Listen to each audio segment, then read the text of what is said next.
Oh, come, all ye faithful, joyful and triumphant. Oh, come ye, oh, come ye to Bethlehem. Come and behold him, born the King of angels. Oh, come, let us adore him. Oh, come, let us adore him. Oh, come, let us adore him. Christ the Lord. প্রত্যেকে একটা নির্দিষ্ট সময়কালের জন্য বেঁচে থাকে, তারপর তাদের মরতে হয়। এটাই তো জগতের নিয়ম, তাই নয় কি? জন্মিলে মরিতে হবে, অমর কে কোথা পাবে। চিরস্থির কবে নীর, হায় রে জীবন নদে। তা নিয়ে তোমার কোনো আফসোস নেই? না, একেবারেই না। আমি বুঝে নিয়েছি যে আর্ট নিয়ে আমি কোনোদিনই খুব বেশি এগোতে পারবো না। আমি কোনোদিনই বড় আর্টিস্ট হতে পারবো না। কিন্তু আমি বেশ সুখেই আছি এই কুঁড়ে ঘরে। জীবনযাপনের নিত্য প্রয়োজনীয় সবই তো আছে আমাদের। সব থেকে বড় কথা, তুমি আছো। আর আমার জীবন বীমা করানো আছে। অতএব প্রবাসে দৈবের বসে জীবতারা যদি খসে, নাহি খেদ দাহে। খরগোশ ও কচ্ছপের দৌড়ে শেষ পর্যন্ত জয় কিন্তু কচ্ছপেরই হয়। সব সময় কিন্তু তা হয় না, মাই ডিয়ার লিডিয়া। কথা মানবী কুমার হট্টের বিশেষ নিবেদন গপ্পডর বেশিতে আপনাকে স্বাগত। সারা বছর ধরে আমরা আপনাদের জন্য নিয়ে এসেছি বিভিন্ন বিখ্যাত লেখকদের নানা স্বাদের গল্প। তাই বছর শেষে আপনাদের ক্রিসমাস গিফট নিয়ে হাজির হয়েছেন the queen of crime, dame Agatha Christie. আজ্ঞে হ্যাঁ, ঠিকই শুনেছেন। শার্লক হোমস, জয়ন্ত মানিক ও অন্যান্য সব কালজয়ী চরিত্রদের পরে এবার গপ্পডর বেশির আসর জমাতে হাজির হয়েছেন স্বয়ং মজিয়ে আর্কিউল পোয়ারো। শুধু তাই নয়, আমাদের এই ক্রিসমাস স্পেশাল গল্পটি একদিনেই ফুরিয়ে যাওয়ার নয়। আপনাদের জন্য আমরা হাজির থাকছি এই গোটা সপ্তাহ জুড়ে। হ্যাঁ, আমাদের বিশেষ নিবেদন অ্যাগাথা ক্রিস্টির রচনা অবলম্বনে আর্কিউল পোয়ারোস ক্রিসমাস আপনারা শুনতে পারবেন 7টি পর্বে, যা আসবে 22শে ডিসেম্বর থেকে 28শে ডিসেম্বর, প্রতিদিন শুধুমাত্র গপ্পডর বেশিতে। তাহলে শুরু করা যাক।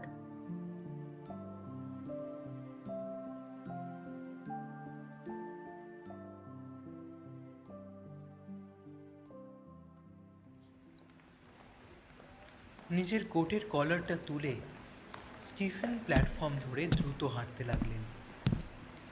অল্প কুয়াশা রয়েছে আজ। বড় বড় ইঞ্জিনগুলো হুঙ্কার ছেড়ে গরম ধোঁয়ার মেঘ উড়িয়ে দিচ্ছে ঠান্ডা বাতাসে। সব কিছুই কেমন নোংরা আর ধোঁয়াটে। স্টিফেন বিরক্ত মনে ভাবলেন, কি জঘন্য দেশ, কি জঘন্য শহর। তার লন্ডনকে প্রথম দেখার সেই মোহ এতদিনে কেটে গেছে। লন্ডনের দোকানপাট, রেস্তোরাঁ, সুসজ্জিত মেম সাহেব কিছুই তার আর ভালো লাগছে না। সবই যেন সোনার পাথর বাটি।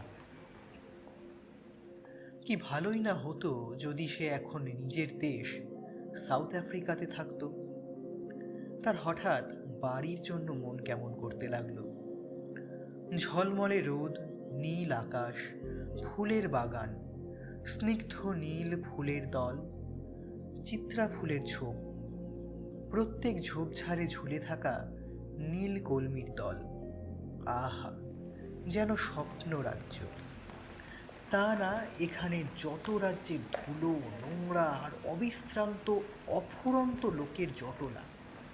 হাঁটছে, দৌড়চ্ছে, দৌড়েই যাচ্ছে সমানে, যেন একদল পিঁপড়ে নিজেদের কারখানারূপী ঢিপির দিকে দৌড়ে বেড়াচ্ছে। এক মুহূর্তের জন্য স্টিফেনের মনে হলো এখানে না আসাই ভালো ছিল। পর মুহূর্তেই তার উদ্দেশ্য তার মনে পড়ে গেল এবং তার চোয়াল শক্ত হয়ে উঠল। না, আসতে তাকে হতোই। বছরের পর বছর ধরে সে এই দিনটার অপেক্ষা করেছে, তার জন্য পরিকল্পনা করেছে অবিরত। তাকে এটা করতেই হবে, আর সে করবেও। হ্যাঁ, করতেই হবে তাকে। এই এক মুহূর্তের জড়তা, এই যে সে হঠাৎ নিজেকে প্রশ্ন করছে কেন, এটার কি আদৌ কোনো প্রয়োজনীয়তা আছে? শুধু শুধু অতীতকে আঁকড়ে ধরে বেঁচে থেকে কি লাভ? পুরো ব্যাপারটা ভুলে গেলে কি খুব ক্ষতি হবে? এটা শুধুমাত্র তার দুর্বলতা। সে বাচ্চা ছেলে নয় যে এক মুহূর্তের একটা খেয়ালে এদিক থেকে ওদিকে চলে যাবে, পথভ্রষ্ট হবে। সে একজন প্রাপ্তবয়স্ক পুরুষ, 40 বছরের একজন স্থির ও দৃঢ় প্রতিজ্ঞ মানুষ। সে এটা করবেই, তাকে সেটা করতেই হবে যেটা করার জন্য সে ইংল্যান্ডে এসেছে। সে ট্রেনে উঠল এবং করিডোর পেরিয়ে একটা জায়গা খুঁজতে লাগলো। সে কুলিদের হাতের ইঙ্গিতে সরিয়ে দিয়ে নিজেই নিজের মালপত্র নিয়ে এগিয়ে যাচ্ছে। সে ক্যারেজের পর ক্যারেজ খুঁজে যাচ্ছে। আজ ট্রেনটা সম্পূর্ণ ভর্তি। ক্রিসমাসের আর 3 দিন বাকি। স্টিফেন ফার বিরক্তভাবে ভর্তি ক্যারেজগুলো দেখতে লাগল। মানুষ, অসংখ্য মানুষ, আর সবাই কেমন একটা ওই কি যেন বলে, আড়ম্বরপূর্ণ। সবাই একই রকম, বিভৎসভাবে একই রকম। সকলেরই মুখগুলো হয় ভেড়ার মতো, নয় খরগোশের মতো। তাদের মধ্যে কেউ কেউ কথা বলছে। এমনকি মেয়েগুলো পর্যন্ত রোগা ডিমের মতো মুখ, লাল লাল ঠোঁট, সবেতেই যেন কেমন একটা হতাশাজনক অভিন্নতা। তার হঠাৎ রোদ মাখানো খোলা বিস্তীর্ণ বিস্তৃত নির্জন প্রান্তরের কথা মনে পড়ল। তখনই হঠাৎ একটি ক্যারেজের ওপর তার নজর পড়তে সে একটু থমকে গেল। এই মেয়েটি আলাদা। কালো চুল, পাণ্ডুবর্ণ কালো চোখ দুটো এতটাই গভীর যে রাতের অন্ধকারের মতো অনায়াসেই তার মধ্যে ডুবে হারিয়ে যাওয়া যায়। দক্ষিণের গর্বিত অথচ দুঃখী দৃষ্টি। এমন একটি মেয়েকে এরকম একটি নিরাশ কামরায় এই মিথ্যে আড়ম্বরপূর্ণ লোকজনের মাঝে বসে থাকতে হচ্ছে। এ ভারী অন্যায়। এনাকে তো কোনো একটি উন্মুক্ত বারান্দায় মানায়। ঠোঁটের মাঝে একটি গোলাপ, মাথায় কালো কাপড়, এবং চারিদিকে ধুলো, গরম ও রক্তের গন্ধ ও উষ্ণতা। এনাকে চমৎকার কোনো জায়গায় এক দস্যি রাজকুমারীর বেশে মানায়। এই ঘিঞ্জি 3rd ক্লাস কামরার ঠেসাঠেসির মধ্যে নয়। স্টিফেনের পর্যবেক্ষণ শক্তি যথেষ্ট প্রখর। মেয়েটির ময়লা জামাকাপড়, সস্তা ফ্যাব্রিক দস্তানা, ক্ষীণ জুতো বা তার ভীষণ প্রতিবাদী আগুন রঙা হ্যান্ডব্যাগ কোনো কিছুই স্টিফেনের নজর এড়ালো না। অথচ তাকে দেখে স্টিফেনের শোভামণ্ডিত ভিন্ন আর কিছুই মনে হলো না। হ্যাঁ, গৌরবমণ্ডিত তথা শোভামণ্ডিত। এই বিদেশিনীকে দেখে স্টিফেন যেন মুগ্ধ হয়ে গেলেন। এমন কুয়াশাচ্ছন্ন দেশে এই কারখানার পিঁপড়েগুলোর মাঝে কি করছে এই মেয়েটি? স্টিফেন মনে মনে ভাবলেন, আমায় জানতেই হবে ইনি কে এবং তিনি এখানে কি করছেন।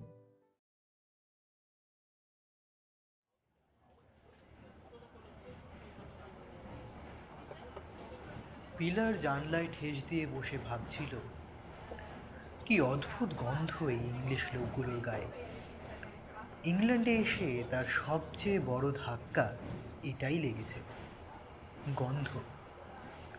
এখানকার বাতাসে রসুনের গন্ধ নেই, ধুলোবালির গন্ধ নেই, পারফিউমের গন্ধ নিতান্ত সামান্য। এই কামরায় কেমন একটা গুমোট গন্ধ, ট্রেনের সালফারের গন্ধ, সাবানের গন্ধ, আরও একটা অস্বস্তিকর গন্ধ। পিলারের মনে হলো এই গন্ধটা আসছে সামনের ওই ভদ্রমহিলার ফার কলারের থেকে। পিলার অনিচ্ছা সত্ত্বেও সূক্ষ্মভাবে নিঃশ্বাস নিয়ে ন্যাপথলিনের গন্ধ নিতে লাগলো। সে ভাবতে লাগলো, এমন অদ্ভুত গন্ধ কেউ গায়ে মাখে? একটা হুইসল বাজলো। কেউ ভারী গলায় কিছু একটা বলে চিৎকার করে উঠল, আর তাদের ট্রেন হেলে দুলে চলতে শুরু করলো। তাদের যাত্রা শুরু হয়ে গেল। তার বুকটা ধকধক করছে। সব কিছু ঠিক হবে তো? সে যা করতে বেরিয়েছে সেটা করতে পারবে তো? নিশ্চয়ই, নিশ্চয়ই পারবে সে। পারতে তাকে হবেই, এটা ভেবেই বেরিয়েছে সে। সব রকম পরিস্থিতির জন্য প্রস্তুত সে। হ্যাঁ, সে সফল হবেই, তাকে সফল হতেই হবে। পিলারের ঠোঁটে একটা বাঁকা হাসি ফুটে উঠল। হঠাৎ করে তার মুখটা একটা বাচ্চা বা একটা বেড়াল ছানার মতো ক্রূর ও লোভী হয়ে উঠল, যে নিজের চাওয়া পাওয়া ছাড়া আর কিছুই বোঝে না, যার ওপর সহানুভূতির লেশমাত্র আভাস নেই। সে শিশুসুলভ চাহনি নিয়ে এদিক ওদিক ঘুরে দেখতে লাগলো। তার এই ইংলিশ সহযাত্রীদের 7 জনই কেমন মজাদার। দেখে তাদের প্রত্যেককেই খুব ধনী ও প্রতিপত্তিশালী বলে মনে হয়। তাদের জামা কাপড় থেকে পায়ের জুতো সব কিছুই সেই সাক্ষীই দেয়। কিন্তু এরা কেউ খুশি নয়, না, একেবারেই খুশি নয়। বারান্দায় যে সুশ্রী পুরুষ দাঁড়িয়ে আছেন, তিনি বেশ সুন্দর। তার তামাটে রং, খাড়া নাক, চওড়া কাঁধ সব কিছুই বেশ ভালো লাগছিল পিলারের। পিলারও খুব সহজেই বুঝতে পেরেছিল যে ওই লোকটিরও তাকে বেশ পছন্দ। পিলার কিন্তু লোকটির দিকে তাকায়নি একবারও, অথচ সে খুব ভালোভাবেই জানে যে ওই লোকটি তাকিয়ে আছে তারই দিকে, এবং ঠিক কিভাবে দেখছে তাও পিলারের অজানা নয়। পিলার কোনোরূপ উত্তেজনা বা অনুভূতি ছাড়াই ব্যাপারটা লক্ষ্য করছিল। তার দেশে পুরুষেরা নারীদের দিকে অনায়াসেই তাকিয়ে থাকে এবং সেটা লুকোবার বিন্দুমাত্র প্রচেষ্টা করে না। পিলার ভেবে দেখল, এই লোকটা ইংলিশ হতে পারে না। এই লোকটি একটু বেশি প্রাণবন্ত, একটু বেশি বাস্তবিক। এই ইংলিশ তো হতে পারে না, অথচ ইনি যথেষ্ট ফর্সা, হয়তো আমেরিকান। পিলার ভাবল, ওয়াইল্ড ওয়েস্ট ফিল্মসে যেমন নায়কদের দেখা যায়, এই ভদ্রলোক অনেকটা সেই রকম। একজন পরিচারক করিডোর দিয়ে নেমে এলো। First lunch please, first lunch, first লাঞ্চের জন্য জায়গায় এসে বসে পড়ুন প্লিজ। পিলারের কামরার 7 জনের হাতেই ফার্স্ট লাঞ্চের কুপন ছিল। তারা সকলে একসাথে উঠে কামরা ছেড়ে বেরিয়ে গেলেন। কামরাটা হঠাৎ ফাঁকা আর শান্ত হয়ে গেল। পিলার তাড়াতাড়ি উঠে জানলাটা বন্ধ করে দিল।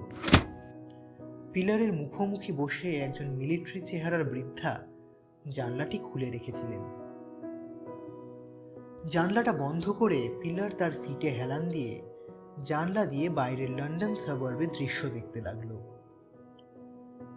দরজা খোলার শব্দ পেয়েও পিলার ঘাড় ঘুরিয়ে দেখল না। সে জানত বারান্দার ওই ভদ্রলোক তার সাথে কথা বলার জন্যই ভেতরে আসছেন। পিলার শূন্য দৃষ্টি নিয়ে জানলার বাইরে তাকিয়েছিল।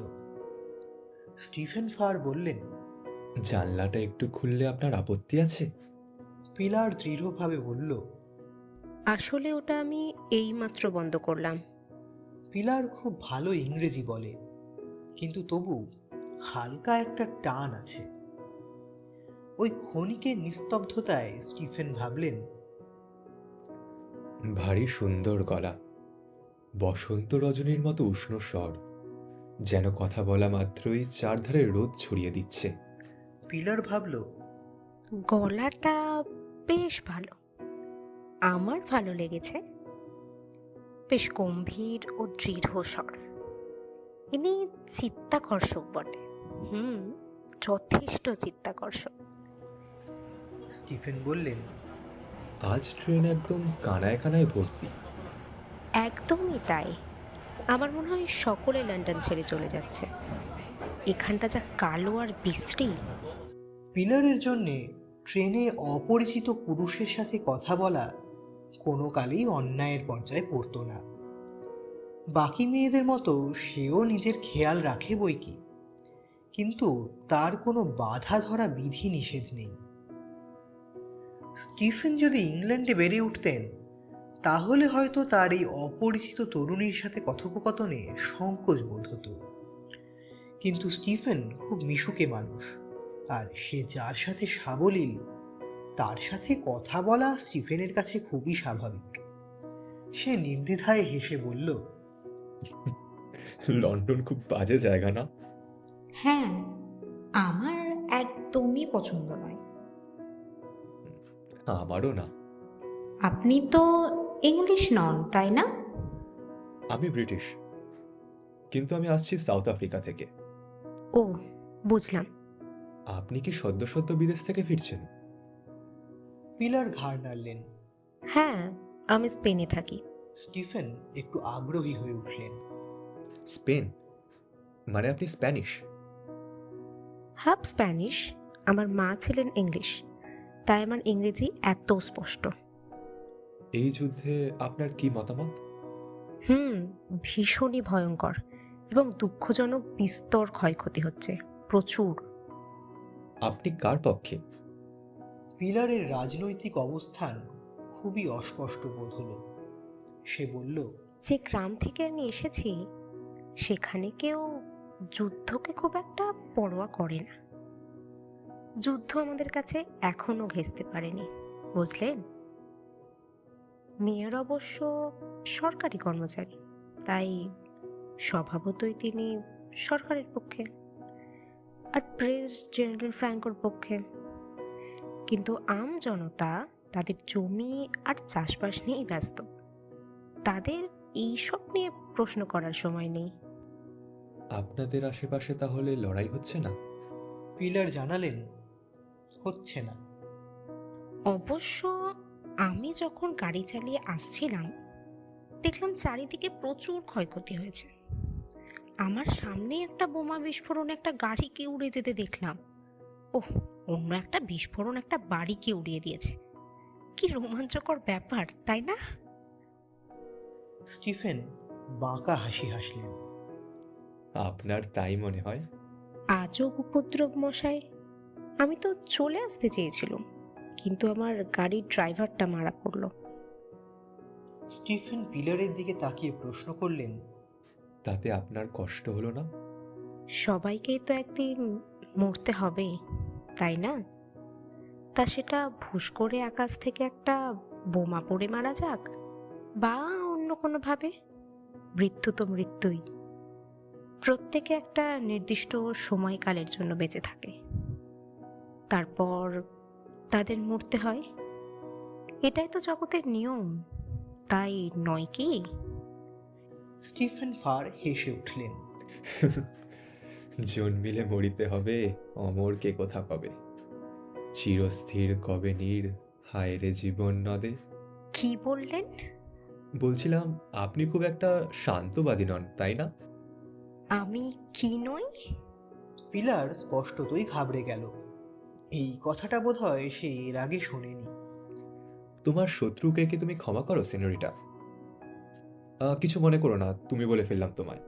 আসলে তুমি আমার থেকে বয়সে অনেকটাই ছোট, তাই মুখ ফসকে বেরিয়ে গেল আর কি। পিলার ঘাড় নাড়ল। কোনো ব্যাপার না, তুমিটা চলতে পারে। আর আপনার প্রথম প্রশ্নের উত্তর দিতে বলি, না, আমার কোনো শত্রু নেই, কিন্তু থাকলে আমি তাকে থেকে থাকলে কি সেনোরিটা? স্টিফেন অবাক হয়ে দেখছিল পিলারের ঠোঁটটা হঠাৎ একটা ঠান্ডা বাঁকা হাসিতে বেঁকে যাচ্ছে। পিলার গম্ভীরভাবে উত্তর দিল, আমার যদি কোনো শত্রু থাকতো, যদি সে আমায় ঘৃণা করত এবং আমিও তাকে ঘৃণা করতাম, তবে আমি ঠিক এইভাবে তার গলাটা কেটে ফেলতাম। সে তার হাত দিয়ে পুরো জিনিসটা দেখিয়ে দিল। সেটা এতটাই ক্রূর আর অমার্জিত ছিল যে স্টিফেন ফার এক মুহূর্তের জন্য ভয় পেয়ে গেলেন। তিনি বললেন, তুমি তো আচ্ছা রক্তপিপাসু মেয়ে দেখছি। পিলার খুব স্বাভাবিক স্বরে জিজ্ঞেস করল, আপনি আপনার শত্রুদের কি করতেন? স্টিফেন খানিকক্ষণ পিলারের দিকে তাকিয়ে থেকে হেসে উঠলেন। আমি আমি কি করতাম কে জানে। পিলার সম্মত হলো না, বলল, জানেন তো আপনি নিশ্চয়ই।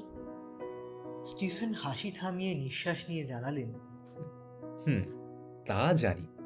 পরক্ষণেই সে কথা ঘুরিয়ে পিলারকে জিজ্ঞেস করল। তুমি ইংল্যান্ড কি উদ্দেশ্যে যাচ্ছ? পিলার একটু বিনয়ের সুরে বলল, আমি আমার আত্মীয়দের সাথে থাকতে যাচ্ছি, আমার ইংলিশ আত্মীয়দের সাথে। হুম, বুঝলাম। স্টিফেন নিজের সিটে হেলান দিয়ে বসে মেয়েটিকে পর্যবেক্ষণ করতে লাগলো। ভাবতে লাগলো, কারা এই ব্রিটিশ আত্মীয়? তারা এই স্প্যানিশ অপরিচিতার সঙ্গে কিরকম আচরণ করবে? স্টিফেন এই দুরন্ত মেয়েটিকে একটি শান্ত ব্রিটিশ ক্রিসমাসের আবহে কল্পনা করার চেষ্টা করল। পিলার জিজ্ঞেস করল, সাউথ আফ্রিকা খুব সুন্দর, তাই না? স্টিফেন পিলারকে সাউথ আফ্রিকার গল্প শোনাতে লাগলেন। আর পিলারও শিশু সুলভ আগ্রহে সেই গল্প শুনতে লাগলো। পিলারের সরল অথচ চতুর প্রশ্নবাণে বিদ্ধ হতে বেশ ভালো লাগছিল স্টিফেনের। সে তাই গল্পগুলোতে রং ছড়িয়ে তাকে প্রায় রূপকথার গল্পে পরিণত করল। কামরার আসল বাসিন্দারা ফিরে আসায় এই দৃশ্যের জবনিকা পতন ঘটল। পিলারের চোখের দিকে তাকিয়ে মৃদু হেসে স্টিফেন বিদায় নিলেন। তার স্থান হলো আবার সেই কামরার বাইরের বারান্দায়। দরজার কাছে এসে স্টিফেন একবার দাঁড়িয়ে পড়েছিলেন এক বয়স্কা ভদ্রমহিলাকে ভেতরে আসতে দেওয়ার জন্য। তখন তার নজরে পড়েছিল পিলারের বিলেতি স্ট্রকেসটা। সে সাগ্রহে নামটা পড়েছিল, মিস পিলার এস্ট্রাভেডস। আর তার নিচের ঠিকানাটায় চোখ পড়তেই কেমন যেন অবিশ্বাস আর অন্য একটা কি অনুভূতি খেলে গেল। গর্স্টন হল, লংডেল, অ্যাডেলসফিল্ড। সে ঘুরে দাঁড়িয়ে এক নতুন দৃষ্টিতে মেয়েটিকে দেখতে লাগলো। হতভম্ব, ক্ষুব্ধ, সন্দেহজনক। সে বারান্দায় এসে ভুরু কুঁচকে দাঁড়িয়ে একটা সিগারেট ধরাল।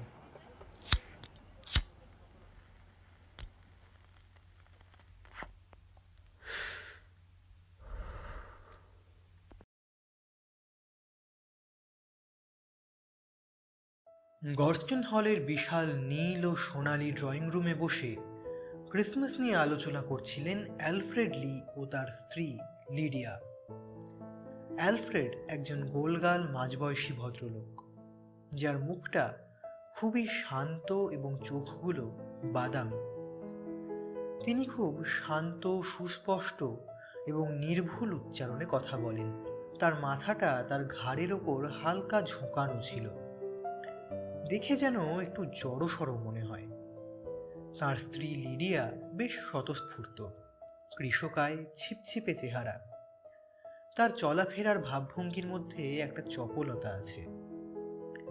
তার উদাসীন শীর্ণ চেহারার কোনো সৌন্দর্য নেই, অথচ একটা বৈশিষ্ট্য আছে। তার গলার স্বর শুনলে মুগ্ধ হতে হয়। অ্যালফ্রেড বললেন, বাবার নির্দেশ, কিচ্ছু করার নেই। লিডিয়া নিজেকে সামান্য একটু সামনে নিয়ে বললেন, প্রত্যেকটা বিষয়ে ওনার কথা শিরোধার্য করা কি তোমার জন্য খুব আবশ্যক অ্যালফ্রেড? বাবার বয়স হয়েছে ডিয়ার। জানি জানি। তিনি চান তার কথা মতোই কাজ হোক। লিডিয়া শুষ্কভাবে বললেন, স্বাভাবিক নয় কি?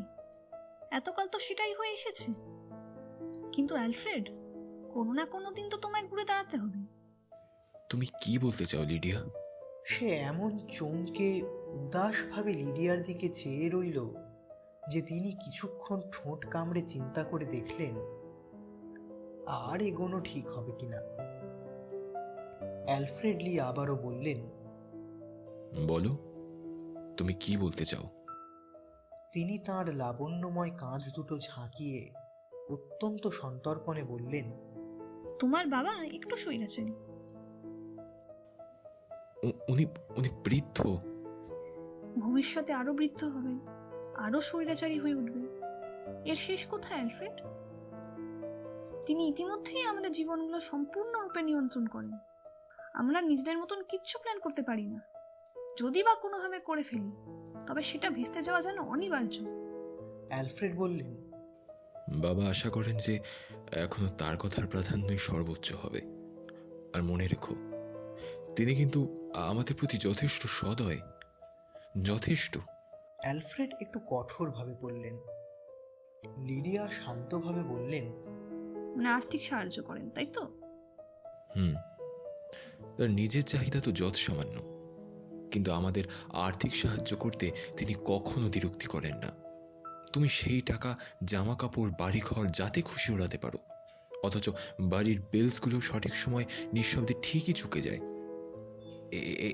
এই তো গত সপ্তাহেই তিনি আমাদের একটা নতুন গাড়ি উপহার দিয়েছেন।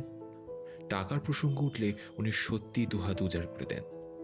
এটা তো অস্বীকার করার জায়গা নেই। লিডিয়া জানালো, কিন্তু তার পরিবর্তে তিনি আমাদের সাথে চাকরের মতন আচরণ করেন। চাকর? ঠিকই শুনেছ, তুমি প্রকারান্তরে ওনার চাকরই বটে অ্যালফ্রেড। আমাদের যদি কোথাও যাওয়ার কথা থাকে, তোমার বাবা যদি না করেন, তুমি তৎক্ষণাৎ সব পরিকল্পনা বাতিল করে চুপটি করে বসে থাকো। যদি ওনার মনে হয় যে আমাদের কোথাও পাঠাবেন, তবে তৎক্ষণাৎ আমরা বেরিয়ে পড়ি। আমাদের নিজেদের কোনো জীবন নেই অ্যালফ্রেড, কোনো স্বাধীনতা নেই আমাদের। অ্যালফ্রেড দুঃখিত স্বরে বললেন, এমন কথা বলো না লিডিয়া, বড় অকৃতজ্ঞ শোনায়। বাবা আমাদের জন্য সবকিছু করেছেন। লিডিয়া ঠোঁটের কোণটা কামড়ে আবার তার লাবণ্যময় কাঁধ দুটি ঝাঁকালেন। অ্যালফ্রেড বললেন, জানো তো লিডিয়া, বৃদ্ধ মানুষটি তোমায় খুব পছন্দ করেন। লিডিয়া স্পষ্টভাবে জানালো, আর আমি তাকে মোটেও পছন্দ করি না। অ্যালফ্রেড বললেন, তোমার এই কথাগুলো শুনে আমার কষ্ট হচ্ছে লিডিয়া। তুমি এতটা নির্দয়। বাবা যদি জানতে পারেন। তোমার বাবা খুব ভালো করেই জানেন না আমার তাকে পছন্দ না। আমার তো মনে হয় উনি এতে মজা পান। না লিডিয়া, আমার মনে হয় তুমি ভুল করছো। জানো জানো কতদিন তিনি আমায় বলেছেন যে ওনার প্রতি তোমার ব্যবহার অত্যন্ত সুশীল। স্বাভাবিক, আমি তার সাথে সবসময় নম্র ব্যবহার করে এসেছি, করে যাব। আমি শুধু তোমায় জানাচ্ছি আমার মনের ভেতরে কি চলে। আমি তোমার বাবাকে পছন্দ করি না অ্যালফ্রেড। আমার মনে হয় উনি খুবই কুচোটে এবং স্বৈরাচারী একজন মানুষ। তিনি তোমার ভদ্র ব্যবহারে অসৎ সুবিধা নেন এবং আশা করেন তুমি তাকে স্নেহ করবে, তার কথা মেনে চলবে। তোমার অনেক আগেই এর বিরুদ্ধে রুখে দাঁড়ানো উচিত ছিল অ্যালফ্রেড। অ্যালফ্রেড তীক্ষ্ণভাবে বললেন, অনেক হয়েছে লিডিয়া, এবার থামো। লিডিয়া দীর্ঘশ্বাস ছাড়লেন। আই এম সরি অ্যালফ্রেড, আমারই ভুল। চলো আমরা ক্রিসমাসের তোড়জোড় শুরু করি। তোমার ভাই ডেভিড কি আসবে? তোমার কি মনে হয়? কেন আসবে না? লিডিয়া অনিশ্চিতভাবে ঘাড় নাড়ল। ডেভিড একটু অদ্ভুত। মনে রেখো, সে বহু বছর এই মুখ হয়নি। ও তোমার মায়ের একদম ন্যাওটা ছিল। এই জায়গাটার জন্য এখনো ওর কিছু ফিলিংস আছে। ডেভিড সবসময় বাবার মাথা গরম করে দিত, ওর ওই গান বাজনা আর স্বপ্নময় অলিক জগতে ভেসে থেকে। বাবাও হয়তো কোনো সময় ওর প্রতি একটু বেশি কঠোর হয়ে পড়েছেন, কিন্তু আমার মনে হয় ডেভিড আর হিলডা আসবে, যতই হোক। It's Christmas, you know. Peace and goodwill. Lydia বললেন। তার ঠোঁটে একটা বাঁকা হাসি ফুটে উঠল। ও, জর্জ আর ম্যাকাডিলিন তো আসছে, কালকের মধ্যেই এসে পড়বে হয়তো। ম্যাকাডিলিন বেচারি বোর হবে এখানে।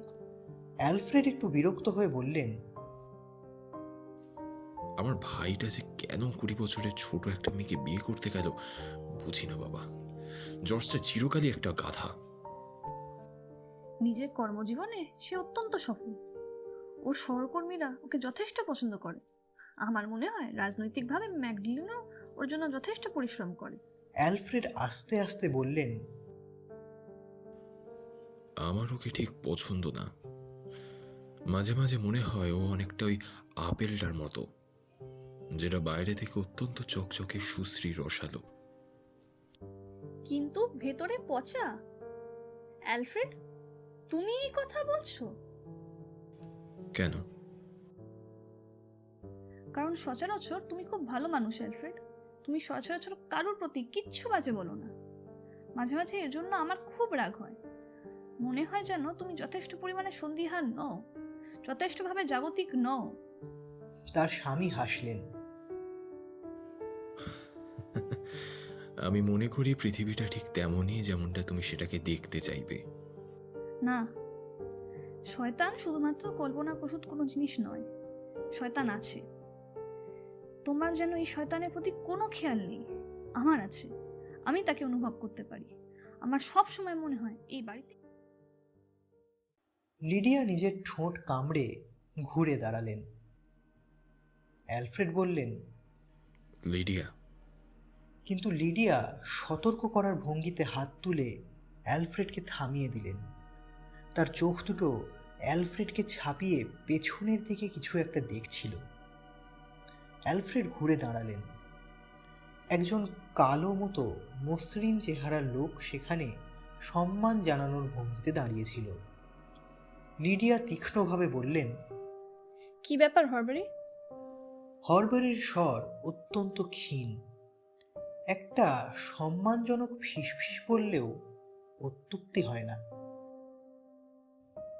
ম্যাডাম, মিস্টার লি আপনাদের জানাতে বলেন যে ক্রিসমাস উপলক্ষে আরও 2 জন অতিথি আসবেন এ বাসায়, তাই আপনারা যেন তাদের জন্য ঘরগুলো গুছিয়ে রাখেন। আরও 2 জন অতিথি? হরবারি মসৃণভাবে বলল, হ্যাঁ ম্যাডাম, একজন বাবু ও একজন মেম সাহেব। অ্যালফ্রেড অবাক সুরে বললেন, মেম সাহেব? মিস্টার লি তো তাই বললেন স্যার।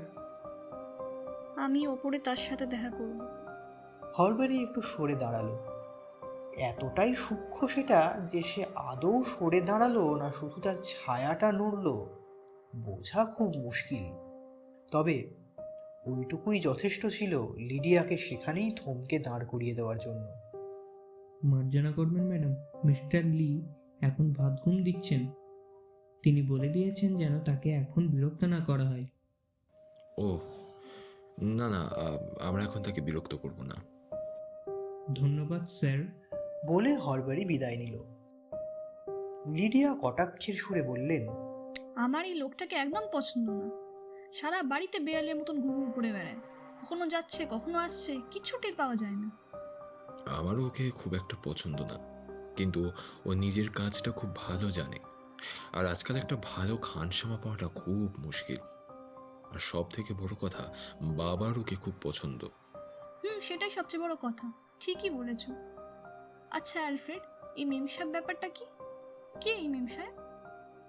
অ্যালফ্রেড মাথা নাড়লেন। জানি না, এমন কোনো মেম সাহেবের কথা তো আমার মাথায় আসছে না যাকে বাবা ফ্যামিলি ক্রিসমাসে আমন্ত্রণ জানাতে পারেন। তারা খানিকক্ষণ পরস্পরের দিকে চেয়ে রইলেন। লিডিয়া হঠাৎ মুখ বেঁকিয়ে বললেন, আমার কি মনে হয় জানো অ্যালফ্রেড? কি? আমার মনে হয় তোমার বাবা বোর হয়ে গিয়েছে, তাই এই ক্রিসমাসে তিনি একটু আমোদ করতে চাইছেন। 2 জন সম্পূর্ণ অপরিচিত মানুষকে একটা পারিবারিক অনুষ্ঠানে আমন্ত্রণ জানিয়ে? অত শত আমি জানি না, কিন্তু আমার মন বলছে তোমার বাবা নিজের চিত্ত বিনোদনের জন্য এই ব্যবস্থা করেছেন। আশা রাখি তিনি খুশি হবেন। অ্যালফ্রেড গম্ভীরভাবে বললেন, বেচারি আজ পঙ্গু হলেও একসময় অত্যন্ত রোমাঞ্চকর জীবনযাপন করেছেন। লিডিয়া ধীরে ধীরে বললেন, অত্যন্ত রোমাঞ্চকর জীবনযাপন করেছেন। রোমাঞ্চকর শব্দটি উচ্চারণ করার আগে লিডিয়া সামান্য থামলেন। তার একটি সূক্ষ্ম অথচ গভীর তাৎপর্য ছিল। অ্যালফ্রেড তা বুঝতে পারলেন এবং একটু মনক্ষুণ্ণ হয়ে লাল হয়ে উঠলেন। লিডিয়া হঠাৎ বলে উঠলেন, উনি যে কি করে তোমার মতন সন্তানের জন্ম দিলেন আমি ভেবে পাই না। তোমার সম্পূর্ণ বিপরীত মেরুন মানুষ উনি, অথচ তুমি তার গুণমগ্ন ভক্ত। পারলে তো বোধহয় তুমি তাকে দেবতার আসনেই স্থান দিতে। অ্যালফ্রেড একটু বিক্ষুব্ধ স্বরে বললেন, একটু বাড়াবাড়ি হয়ে যাচ্ছে না লিডিয়া? একজন সন্তান নিজের পিতাকে ভালোবাসবে, সম্মান করবে, এটাই তো স্বাভাবিক। এর অন্যথা হওয়াটাই কি অস্বাভাবিক নয়? লিডিয়া বললেন, তাহলে তো এই পরিবারের সকলেই অস্বাভাবিক। যাক গে, বাদ দাও। আম সরি অ্যালফ্রেড, আমি তোমায় দুঃখ দিলাম, আমি জানি। বিশ্বাস করো অ্যালফ্রেড, আমি এমনটা করতে চাইনি। আমি তোমায় এতটা শ্রদ্ধা করি কেন জানো? তোমার বিশ্বস্ততার জন্য। আজকাল খুব বেশি বিশ্বস্ত মানুষ দেখা যায় না অ্যালফ্রেড। কি বলবো, মেবি আম জেলাস। মেয়েরা তাদের শাশুড়িকে হিংসা করে থাকে, তো আমার ক্ষেত্রে সেটা কি তোমার বাবা হতে পারেন না? অ্যালফ্রেড লিডিয়াকে এক হাতে জড়িয়ে ধরলেন। মুখ ফসকে বলে ফেলেছ, তাই তো? তোমার হিংসে করার কোনো কারণ নেই লিডিয়া। লিডিয়া অনুতপ্তভাবে অ্যালফ্রেডের কানের ডগায় আলতো চুম্বন করলেন। আমি জানি অ্যালফ্রেড, কিন্তু কি জানো তো, আমার মনে হয় আমি তোমার মাকে একটুও হিংসা করতাম না, বরং তাকে আরেকটু ভালোভাবে জানতে পারলে আমার খুব ভালো লাগতো। খুবই হতভাগ্য মহিলা ছিলেন আমার মা। হতভাগ্য? তোমার কি তাই মনে হয়? অ্যালফ্রেড কেমন একটা ঘোরের মধ্যে চলে গিয়ে বলতে লাগলেন, আমার মনে আছে তিনি প্রায়ই অসুস্থ থাকতেন আর প্রায়ই কান্নাকাটি করতেন। এক প্রকার বেঁচে থেকেও মৃতাই ছিলেন তিনি। লিডিয়া অ্যালফ্রেডের দিকে তাকিয়ে ক্ষীণ স্বরে বললেন, কি অদ্ভুত। কিন্তু অ্যালফ্রেড জিজ্ঞাসু দৃষ্টিতে তার দিকে মুখ ফেরাতেই তিনি তাড়াতাড়ি মাথা নেড়ে কথার প্রসঙ্গ পাল্টে ফেলে বললেন, আচ্ছা, আমাদের অচেনা অতিথিরা যখন কে জানা হলো না, তখন আমি গিয়ে আমার বাগানটাই সাজিয়ে আসি। বাইরে ভীষণ ঠান্ডা ডিয়ার, আর কাঁপানো হাওয়া বইছে কিন্তু। চিন্তা করো না, আমি গরম চাদর ঢাকা দিয়েই যাব। লিডিয়া ঘর থেকে বেরিয়ে গেলেন। অ্যালফ্রেড ভুরু কুঁচকে খানিকক্ষণ একা নিশ্চল হয়ে দাঁড়িয়ে থেকে তারপর বড় জানলাটার কাছে এগিয়ে গেলেন। বাইরে মস্ত বড় খোলা ছাদ। এখানে কিছুক্ষণ দাঁড়িয়ে থেকে অ্যালফ্রেড দেখতে পেলেন একটা ঝুড়ি হাতে লিডিয়া এগিয়ে আসছেন। লিডিয়া গায়ে একটি বড় কোট জড়িয়েছেন। লিডিয়া ঝুড়িটা নামিয়ে রেখে মাটি থেকে সামান্য উঁচু একটা পাথরের চৌকো সিঙ্কে কি কাজ করা শুরু করলেন। অ্যালফ্রেড তাকে খানিকক্ষণ দেখলেন, তারপর ঘর থেকে একটা কোট আর মাফলার নিয়ে এসে পাশের দরজা দিয়ে বেরিয়ে নিজের স্ত্রীর পাশে এসে দাঁড়ালেন। ছাদের নানান জায়গায় লিডিয়া এরকম ছোট ছোট পাথরের সিঙ্কে ছোট ছোট বাগান করে রেখেছেন। এই বাগানগুলোর একটি হলো মরুভূমির একটি চিত্র। হলুদ চিকন বালি, টিন রং করা একদলা সবুজ তাল গাছ, দু একটি মানুষ সহ একটি উটের ক্যারাভ্যান, প্লাস্টিসিন দিয়ে তৈরি করা কিছু ছোট কুঁড়ে ঘর, একটা ইটালিয়ান বাগানও আছে। তার মধ্যে আছে শিলমোহরের মোম রং করা ফুলের কারুকার্য করা কিছু বিছানা। একটি আর্কটিকের বাগান আছে, তাতে সবুজ কাঁচের দলা ছড়ানো আছে হিমশৈল বোঝানোর জন্য। আবার পেঙ্গুইনদের একটা জটলা দেখা যাচ্ছে সেখানে। তারপরে এলো একটি জাপানি বাগান, তার মধ্যে ছোট ছোট সুন্দর কিছু গাছপালা, প্লাস্টিসিন দিয়ে তৈরি কিছু সবুজ ব্রিজ আর লুকিং গ্লাস দিয়ে বানানো হয়েছে জল। শেষ অবধি লিডিয়া যেখানে কাজ করছিলেন, অ্যালফ্রেড সেখানে এসে উপস্থিত হলেন। লিডিয়া নীল কাগজ পেতে তার উপর কাঁচ বসাচ্ছিলেন। এর চারধারে ছোট ছোট পাথর ঢিবি করে রাখা। এই মুহূর্তে লিডিয়া একটা বস্তা থেকে কিছু নুড়ি পাথর বের করে বিছিয়ে দিয়ে সমুদ্র সৈকতের মতো কিছু একটা তৈরি করছিলেন। তার মধ্যে কিছু ছোট ছোট ক্যাকটাসও ছিল। লিডিয়া মনে মনে বিড়বিড় করছিলেন, হ্যাঁ, ঠিক ঠিক এমনটাই দরকার ছিল আমার। অ্যালফ্রেড তাকে জিজ্ঞেস করলেন, এই নতুন শিল্পকলাটি ঠিক কি? লিডিয়া ঈষৎ চমকে উঠলেন। তিনি অ্যালফ্রেডের আসার শব্দ শুনতে পাননি। ও, এটা অ্যালফ্রেড বাবু, এটা হলো ডেড সি। পছন্দ হয়েছে তোমার? একটু বেশি রসকসহীন না? আর একটু গাছপালা থাকলে বেশি ভালো লাগতো নয় কি? লিডিয়া মাথা নাড়লেন। আহা, এটা হচ্ছে আমার চোখে Dead Sea. It's dead, you see. এটা বাকিগুলোর মতো অতটা আকর্ষণীয় নয়। এটা আকর্ষণীয় হওয়ার কথা নয়, মাই ডিয়ার। ছাদে কারোর পায়ের শব্দ হলো। একজন মাঝবয়সী খানসামা তাদের দিকে এগিয়ে আসছিলেন। ম্যাডাম, মিসেস জর্জ লি ফোন করেছেন। উনি জিজ্ঞেস করছেন যে ওনারা যদি আগামীকাল 5:20 গাড়ি ধরে আসেন তাহলে কি অসুবিধে হবে? কোনো অসুবিধা নেই, আসতে বলো ওদের। Thank you madam. খানসামাটি দ্রুত বিদায় নিল। লিডিয়ার মুখের ভাব একটু নরম হলো। ট্রেসিলিয়ান লোকটা বেশ ভালো, ওকে ছাড়া আমাদের চলতোই না। কি বলো অ্যালফ্রেড? আমাদের সবচেয়ে পুরনো চাকরদের মধ্যে অন্যতম। প্রায় 40 বছর ধরে এই বাড়িতে কাজ করছে। আমাদের সকলের প্রতি যথেষ্ট আনুগত্য আছে ওর। লিডিয়া মাথা নাড়লেন। ছাড়ালে না ছাড়ে কি করিব তারে, মোর পুরাতন ভৃত্য। আমার মনে হয় এই পরিবারের কাউকে বাঁচানোর জন্য ও মুখের ওপর মিথ্যে বলতেও পিছুপা হবে না। কি বলো? আমারও তাই বিশ্বাস। লিডিয়া নিজের নতুন বাগানটিকে আরেকটু মসৃণ করে দিলেন। ব্যাস, হয়ে গেছে। হয়ে গেল? অ্যালফ্রেড অবাক হয়ে দাঁড়িয়ে রইলেন। লিডিয়া হেসে উঠলেন। ওরে বোকা, ক্রিসমাসের জন্য প্রস্তুত। The sentimental family Christmas.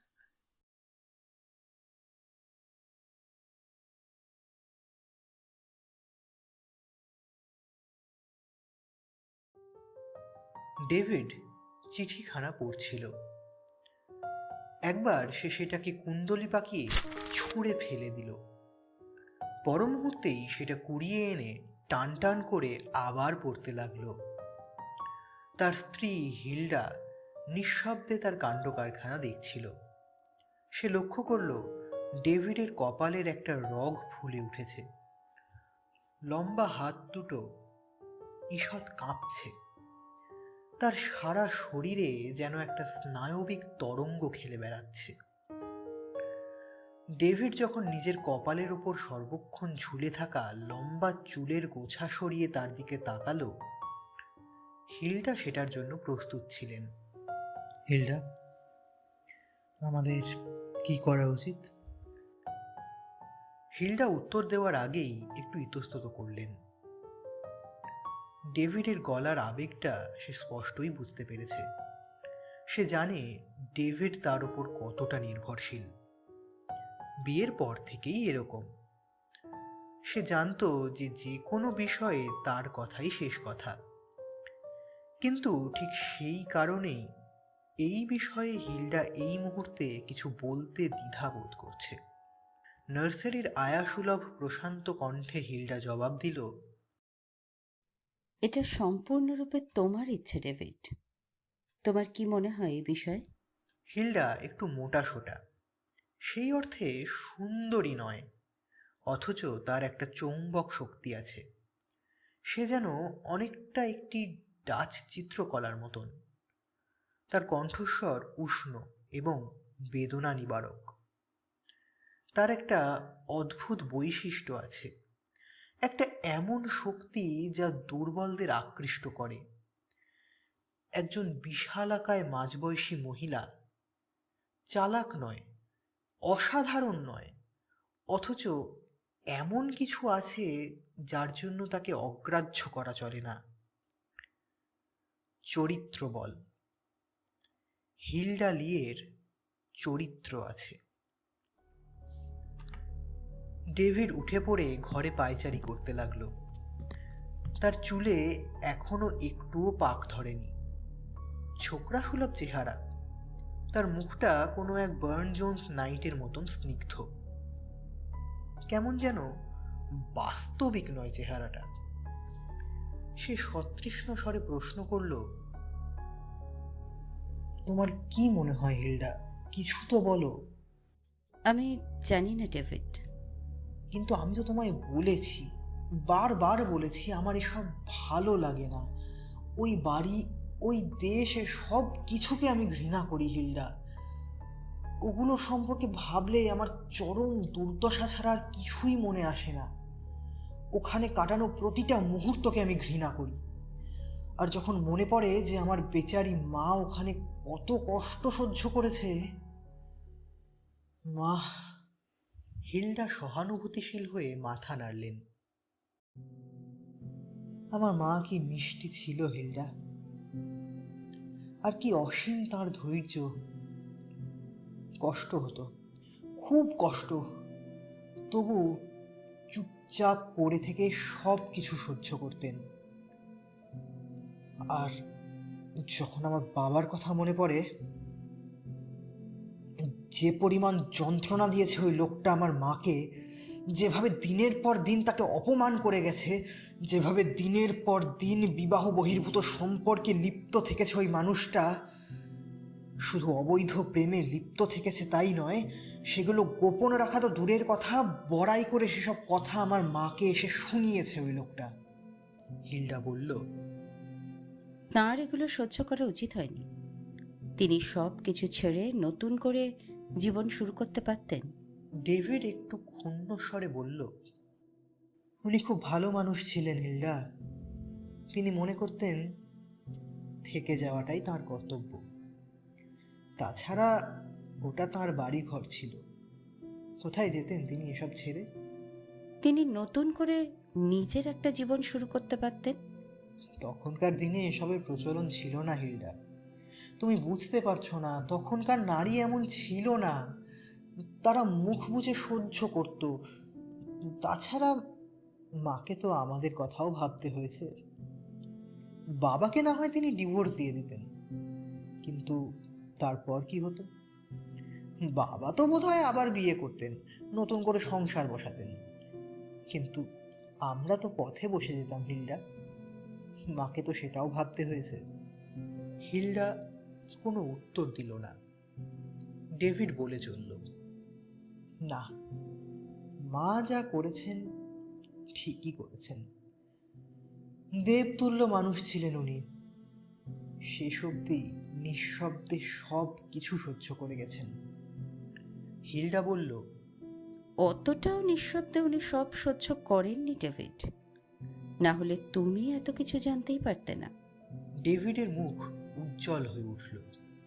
সে নরম গলায় বলে উঠল, হ্যাঁ, মা আমাকে বলতেন, জানতেন আমি তাকে কতটা ভালোবাসি। যখন মা মারা গেলেন, সে কি ভয়াবহ দৃশ্য হিলডা, ভয়াবহ। এই শূন্যতা। মা তো তখনও বেশ তরুণী ছিলেন, তার মরা উচিত হয়নি। সে তাকে মেরে ফেলেছে। ওই ওই আমার বাবা আমার মাটাকে মেরে ফেলেছে। তার মৃত্যুর জন্য তিনিই দায়ী। তিনি তার মন ভেঙে দিয়েছিলেন। তখনই আমি সিদ্ধান্ত নিয়েছিলাম যে আমি আর তার ছাদের নিচে থাকবো না। আমি সব ছেড়ে চলে এসেছি, সব কিছু থেকে দূরে সরে এসেছি। হিলডা মাথা নাড়ল। তুমি একদম ঠিক কাজ করেছো David. It was very wise of you. David বলে চলল, বাবা আমাকে কাজে পাঠাতে চেয়েছিলেন। কাজে গেলে আমাকে ওর বাড়িতেই থাকতে হতো। আমার পক্ষে তা সম্ভব ছিল না হিলডা, আমি পারতাম না। আমি জানি না অ্যালফ্রেড কি করে পারে, এত বছর ধরে সে কি করে পারছে ওই ছাদের তলায় থাকতে। আলফ্রেড কখনো প্রতিবাদ করেননি? তুমি কি যেন বলেছিলে, উনি যেন কোন একটা চাকরি ছেড়ে এসে এখানে সেটেল করেছিলেন। ডেভিড ঘাড় নাড়ল। অ্যালফ্রেডের আর্মি জয়েন করার কথা ছিল। বাবাই সমস্ত বন্দোবস্ত করে দিয়েছিলেন। বাড়ির বড় ছেলে অ্যালফ্রেড যাবে কোনো এক ক্যাভেলরি রেজিমেন্টে। হ্যারি ব্যবসা দেখবে, আমিও তাই। জর্জের যাওয়ার কথা রাজনীতিতে। কিন্তু তেমনটা হয়ে ওঠেনি, তাই তো? ডেভিড মাথা নাড়ল। হ্যারি এই বন্ধন থেকে মুক্ত হতে চেয়েছিল। ও একটু উশৃঙ্খল গোছের, ধার দেনায় ডুবে গিয়েছিল। শেষ অবধি কয়েকশো পাউন্ড নিয়ে পালিয়ে যায়। একটা নোট রেখে গিয়েছিল, এই ব্যবসার চেয়ার আমার জন্য নয়, আমি দুনিয়া দেখতে চাই। তারপর থেকে তার আর কোনো খোঁজ পাওনি? হ্যাঁ, পেয়েছিলাম বই কি। প্রায়শই তার খোঁজ পাওয়া যেত। বিশ্বের নানান প্রান্ত থেকে প্রায়শই কেবল করে টাকা চাইতো, পেয়েও যেত। আর আলফ্রেড? বাবা তাকে আর্মির চাকরি ছেড়ে এসে ব্যবসায় বসতে নির্দেশ দেন। আলফ্রেড আপত্তি করেননি? শুরুর দিকে কড়া আপত্তি জানিয়েছিল, এটা সে মোটেই পছন্দ করেনি। কিন্তু বাবা চিরকালই অ্যালফ্রেডকে আঙুলের ইশারায় নাচাতে পারেন। আমার বিশ্বাস সে এখনো সম্পূর্ণরূপে বাবার অধীনেই বেঁচে আছে। আর তুমি পালিয়ে এসেছো? হ্যাঁ, আমি লন্ডন গিয়ে পেন্টিং নিয়ে পড়াশোনা করি। বাবা বলেই দিয়েছিলেন যে আমি যদি এইরকম মূর্খের মতো কাজ করি তবে তার জীবদ্দশায় আমি স্বল্প কিছু মাসোহারা পাব, আর তার মৃত্যুর পর আমার ভাগ্যে কানাকড়িও জুটবে না। আমি জানিয়ে দিয়েছিলাম যে আমার তাতে কিছুই এসে যায় না। তিনি বলেছিলেন আমি যৌবনের নেশায় মস্ত বড় বোকামো করছি। তারপর থেকে আমি আর তার মুখদর্শন করিনি।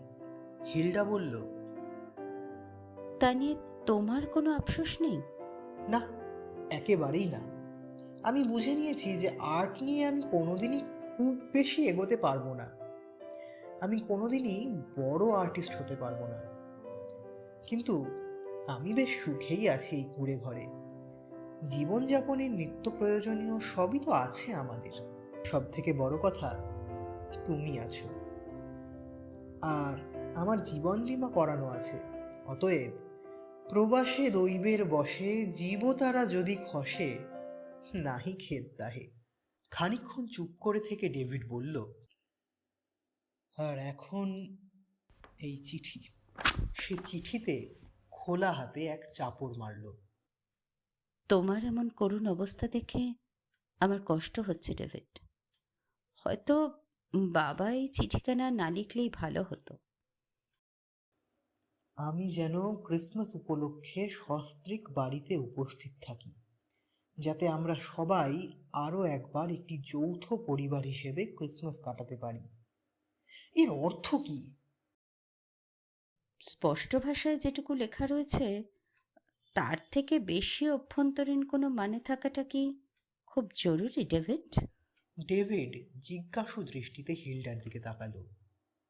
হিলডা হেসে বলল, বাবার তো বয়স হচ্ছে, আর রক্তের টান বড় টান, জানো তো। এই শেষ বয়সে এসে হয়তো ফ্যামিলির প্রতি তিনি একটু সেন্টিমেন্টাল হয়ে পড়ছেন। এমনটা হয়, জানো তো। তা হয়তো হয়। বৃদ্ধ মানুষ একা থাকেন। ডেভিড দ্রুত হিলডার দিকে দৃষ্টি ফেরালো। তুমি চাও আমরা যাই, তাই না হিলডা? হিলডা ধীরে ধীরে বলল, এই আবদারের উত্তর না দেওয়াটা কেমন একটা লাগে। মায়া লাগছে ডেভিড বৃদ্ধ মানুষটার জন্য। দেখো, আমি একটু সেকেলে ধরনের, তবুও বলছি, why not have peace and goodwill at Christmas time? সব কিছু শোনার পরও তুমি তাই বলবে হিলডা? আমি জানি শোনা, কিন্তু ওটা তো অতীত। যা হওয়ার তা তো হয়েই গেছে। আমার জন্য তো ওটা অতীত নয় হিলডা। নয়, তার কারণ তুমি তা হতে দিতে চাও না। তুমি এই স্মৃতিগুলোকে মুছে যেতে দিতে চাও না। তুমি অতীতকে আঁকড়ে ধরে বেঁচে থাকতে চাও ডেভিড। আমি ভুলতে পারি না। পারো না নয় ডেভিড, তুমি ভুলতে চাও না। ডেভিডের মুখটা কঠিন হয়ে উঠল। আমরা লিরা এইরকমই, আমরা কোনো জিনিস ভুলে যাই না। আমরা বছরের পর বছর মনের আঘাতগুলোকে সতেজ রাখি। হিলডা একটু অধৈর্য হয়ে বলল, এটা কোনো গর্ব করার বিষয় নয় ডেভিড। ডেভিড নিজেকে একটু গুছিয়ে নিয়ে হিলডার দিকে তাকালো। তাহলে তোমার কাছে আনুগত্যের কোনো মূল্য নেই? একটা পুরনো স্মৃতির প্রতি আনুগত্য? অতীতের থেকে বর্তমান অনেক বেশি জরুরি ও মূল্যবান ডেভিড। আমার মনে হয় আমরা অতীতকে বেশি দিন আঁকড়ে ধরে থাকতে থাকতে তাকে বিকৃত করে ফেলি। আমরা ওই মুহূর্তের ওই স্মৃতিগুলোতে মাত্রারিক্ত রং চড়াই, একটা ভুল ধারণা তৈরি করে ফেলি। সেই দিনগুলির প্রতিটা কথা, প্রতিটা ঘটনা আমি সুস্পষ্ট রূপে মনে রেখেছি হিলডা। ঠিক আছে, কিন্তু তোমার এগুলো মনে রেখে দেওয়া উচিত নয় সোনা। এটা স্বাভাবিক নয়। তুমি এখনো ওই দিনগুলোর সেই ঘটনাগুলোকে একটি শিশুর দৃষ্টিভঙ্গি দিয়ে বিচার করছো। কিন্তু এখন তুমি আর ছেলে মানুষ নেই David, you are a grown up man. আর এখন তোমার উচিত ওই ঘটনাগুলোকে একজন প্রাপ্তবয়স্ক মানুষের দৃষ্টিভঙ্গি দিয়ে বিবেচনা করা। তাতে কি হবে? ডেভিড জানতে চাইল। হিলডা একটু ইতস্তত করতে লাগলো। সে বুঝতে পারছিল যে ডেভিডকে বুঝিয়ে কোনো লাভ হবে না, কিন্তু তবু তার ইচ্ছে করছিল অনেক কিছু বলতে। আমার মনে হয় তুমি তোমার বাবাকে একজন পিশাচ ভাবো, কিন্তু তুমি যদি তাকে এখন দেখো, হয়তো দেখবে যে তিনি একজন অত্যন্ত সাধারণ মানুষ। হ্যাঁ, হয়তো এমন একজন মানুষ যিনি নিজেকে নিয়ন্ত্রণে রাখতে পারেননি, যাকে হয়তো কোনোভাবেই নির্দোষ বলা যায় না, কিন্তু তবুও একজন মানুষ, রাক্ষস নয়। তুমি বুঝতে পারছো না হিলডা, ওই লোকটা আমার মায়ের সাথে যে দুর্ব্যবহার করেছে। হিলডা গম্ভীরভাবে বলল, এক ধরনের নম্রতা, এক ধরনের বশ্যতা মানুষের সবচেয়ে খারাপ দিকটা বের করে আনে, কিন্তু সেই একই মানুষ যখন দৃঢ়তা আর সংকল্পের মুখোমুখি হয়, তখন সে এক সম্পূর্ণ আলাদা মানুষ হয়ে উঠতে পারে। মানে তুমি বলতে চাও এটা মায়ের দোষ? হিলডা তাকে বাধা দিল। না, কখনোই না। আমি মানছি তোমার বাবা তোমার মায়ের সঙ্গে অত্যন্ত দুর্ব্যবহার করেছেন, কিন্তু বৈবাহিক সম্পর্ক এক অদ্ভুত সম্পর্ক। আমার মনে হয় এ বিষয়ে দম্পতি ছাড়া অন্য কারো মন্তব্য করার অধিকার থাকে না, সেই দম্পতির নিজের সন্তানেরও না। তাছাড়া তোমার এই তীব্র তিক্ততা তো তোমার মাকে আর ফিরিয়ে দিতে পারবে না। যা হওয়ার তা তো হয়েই গেছে। She is behind you. তোমার কাছে এই মুহূর্তে যা বেঁচে আছে তা হলো একজন বৃদ্ধ পিতা, যিনি ক্রিসমাস উপলক্ষে নিজের গোটা পরিবারকে আবার একসাথে দেখতে চান। ভুলে যেও না David, this might as well be his last Christmas. তাহলে তুমি চাও আমরা যাই? হিলডা একটু অস্বস্তি করে শেষ অবধি বলল, হ্যাঁ, যাও, এবং তোমার মনের এই পিশাচকে বধ করো। ক্ষমাই পরম ধর্ম David, and Christmas is all about piece and goodwill. এই সুযোগে নিজের বৃদ্ধ পিতাকে ক্ষমা করো ডেভিড।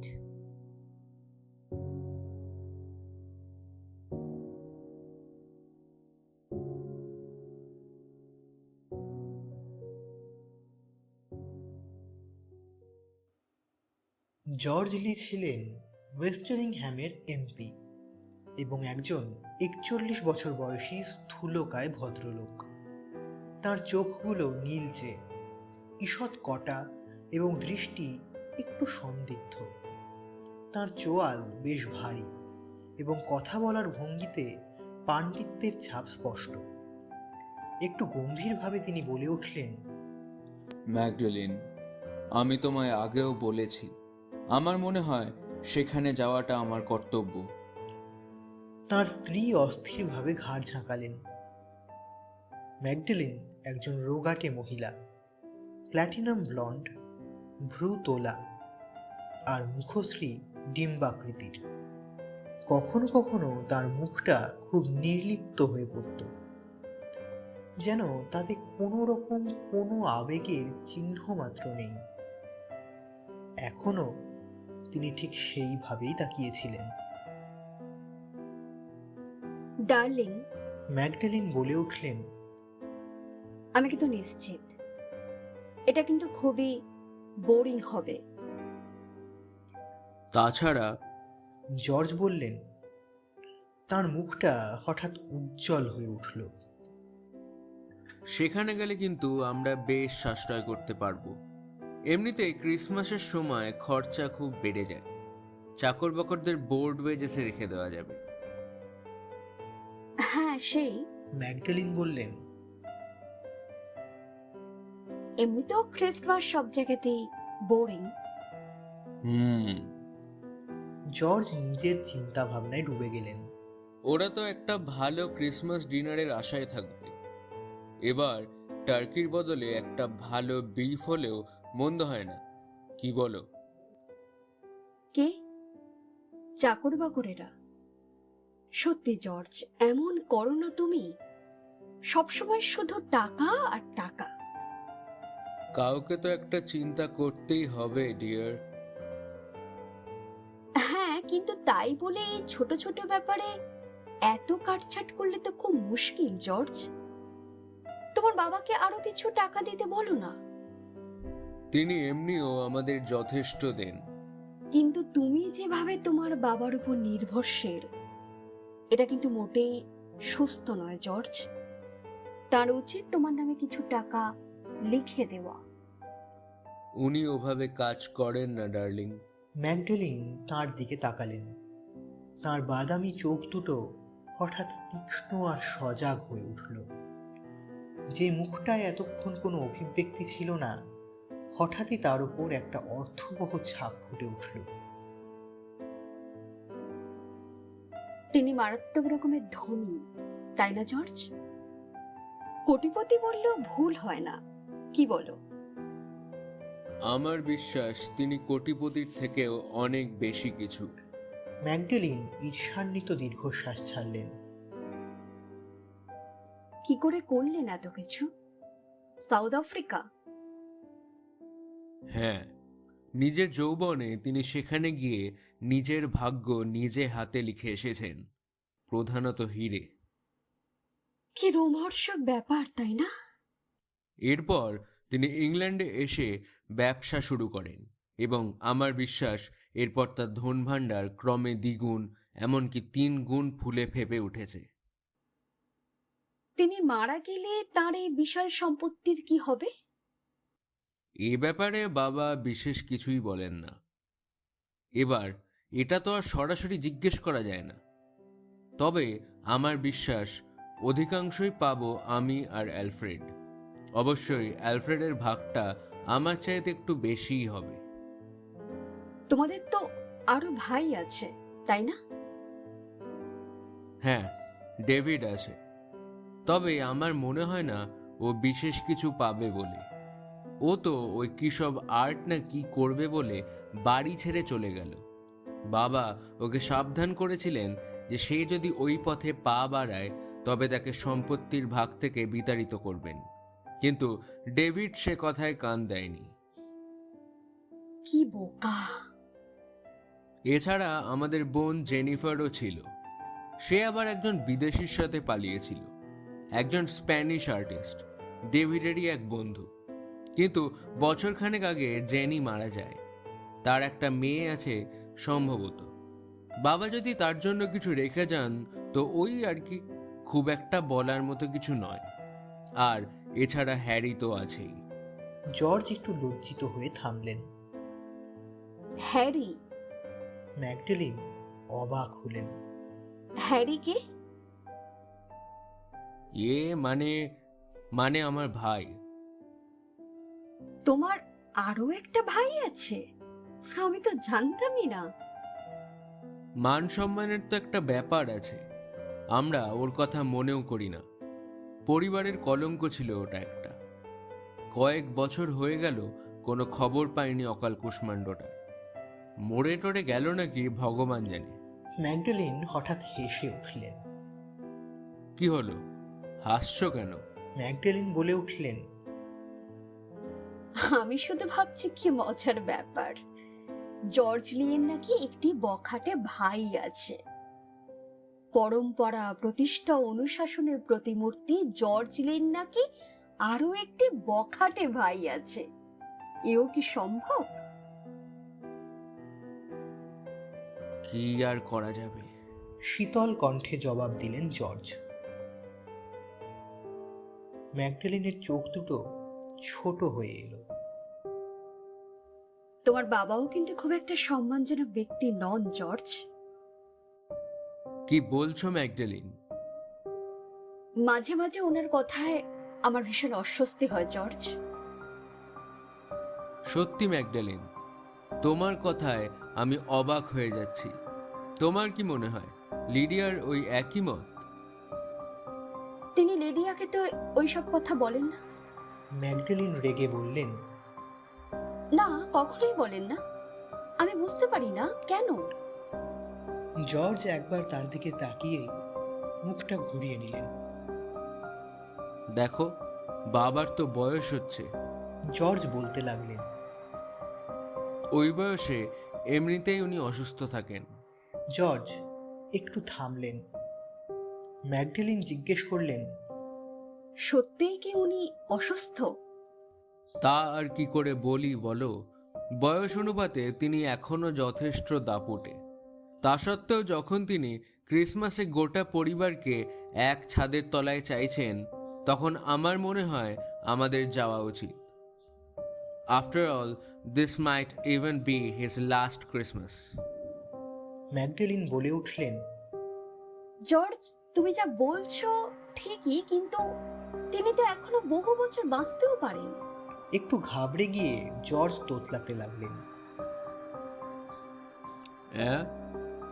মানে হ্যাঁ হ্যাঁ, নিশ্চয়ই, তা তো নিশ্চয়ই পারেন। ম্যাগডালিন পেছন ফিরলেন। ওয়েল, তিনি বললেন, আমার মনে হয় আমাদের যাওয়ার সিদ্ধান্তটা সঠিক। আমি নিঃসংশয়। কিন্তু আমার মনে হয় তুমি সেখানে গিয়ে বোর হবে ডার্লিং। অ্যালফ্রেড বড় নিস্তেজ, আর লিডিয়াও তোমাকে খুব বকাঝকা করে। কি যাতা! সত্যিই বকে, আমি দেখেছি। আমি এটাও জানি যে বাবার ওই খানসামাটিকে তুমি পছন্দ করো না। ট্রেজেলিয়ান? না, হরবাড়ি। আমার কেমন একটু অদ্ভুত লাগে ওকে। কেমন যেন বিড়ালের মতো চলাফেরা, আবার কেমন মিচকি হাসে, গা জ্বলে যায় একদম। আমার জাস্ট ওকে পছন্দ হয় না, এই যা। বুঝে গেছি আমাদের যেতেই হবে। বুড়োটাকে এখন দুঃখ দেয়া চলবে না। না না, সেটাই তো কথা, যেতে আমাদের হবেই। কিন্তু চাকর বাকরদের ডিনারটা?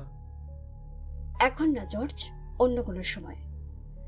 আপাতত আমি লিডিয়াকে কল করে জানিয়ে দিই যে আমরা কাল 5:25 গাড়িতে যাচ্ছি।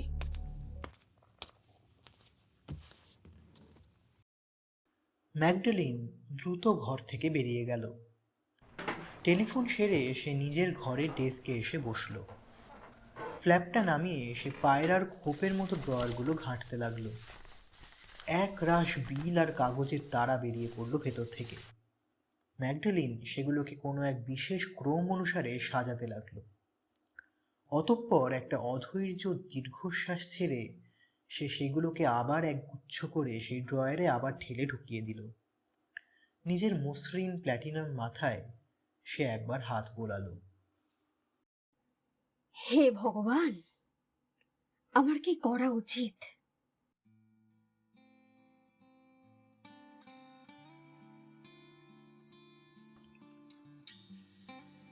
গর্স্টন হলের দোতলায় একটা লম্বা বারান্দা দিয়ে একটা বড় ঘরে যাওয়া যায়, যেখান থেকে সামনের ড্রাইভটা দেখা যায়। এটি একটি পুরনো ধাঁচের জাঁকজমকপূর্ণ শৈলীতে সজ্জিত ঘর। এখানে ভারী ব্রোকেড ওয়ালপেপার, সমৃদ্ধ চামড়ার আর্মচেয়ার ড্র্যাগন খোদাই করা বড় ফুলদানি ব্রঞ্জের ভাস্কর্য ছিল। এর মধ্যে সব কিছুই ছিল চমৎকার এবং ব্যয়বহুল। একটি বড়, সম্ভবত ঘরের সবচেয়ে বড় এবং বিলাসবহুল গ্র্যান্ডফাদার আর্মচেয়ারে বসেছিলেন শীর্ণকায় বৃদ্ধ মানুষটি। তার সরু হাত দুটি চেয়ারের হাতলে আরাম করছিল। তার পাশেই ছিল একটি সোনায় মোড়া ছড়ি। তার পরনে ছিল একটি পুরনো ময়লা নীল রঙের ড্রেসিং গাউন এবং পা দুটি মোড়া ছিল কার্পেট স্লিপার্স দিয়ে। তার চুল ছিল ধবধবে সাদা এবং মুখের চামড়া হলদেটে ধরনের। দেখে মনে হতে পারে অত্যন্ত নোংরা এবং তুচ্ছ এক বৃদ্ধ, কিন্তু তার গর্বে খাড়া নাক এবং অন্ধকার অথচ উজ্জীবিত চাহনি দেখে যে কারোর মত পরিবর্তন হতে বাধ্য। এহেন বৃদ্ধ মুষড়ে পড়া শরীরটার মধ্যেও কোথাও একটা আগুন আছে, উদ্দাম প্রাণ শক্তি আছে। সিমিয়ন লি হঠাৎ হেসে উঠলেন, একেবারে অট্টহাস্য যাকে বলে। তিনি বললেন,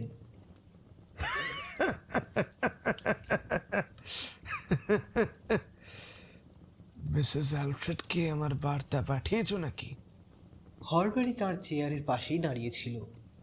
নম্র এবং সংযত কণ্ঠে সে উত্তর দিল, হ্যাঁ স্যার। যা বলতে চেয়েছিলাম তাই বলেছ তো? একেবারে হুবহু? হ্যাঁ স্যার, কোনো ভুল হয়নি স্যার। হ্যাঁ, আমি জানি তুমি ভুল করো না। ভুল করার দুঃসাহসটাও দেখিও না, নইলে পরে পস্তাবে। তা মিসেস অ্যালফ্রেড লি কি বললেন, মাই ডিয়ার হরবেরি? আর অ্যালফ্রেডই বা কি বলল? শান্ত এবং আবেগহীন কণ্ঠে হরবেরি আগের ঘটনার পুনরাবৃত্তি করল এবং সেটা শুনে সিমিয়ন লি পুনরায় অট্টহাস্য করে নিজের দুটো হাত ঘষতে লাগলেন।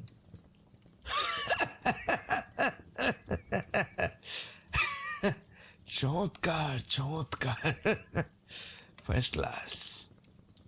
তারা নিশ্চয়ই সারা দুপুর ভেবে মরেছে। চমৎকার চমৎকার। আমি এখন তাদের সঙ্গে দেখা করব। যাও, গিয়ে নিয়ে এসো তাদের। আচ্ছা স্যার। হরবেরি নিঃশব্দে ঘর থেকে বেরিয়ে গেল। ও হ্যাঁ, হরবেরি। বৃদ্ধ ঘুরে তাকিয়ে নিজের মনে গালাগাল দিতে লাগলেন। বিড়ালের মতো আসা যাওয়া এই ছোকরার, কখন যে কোথায় থাকে।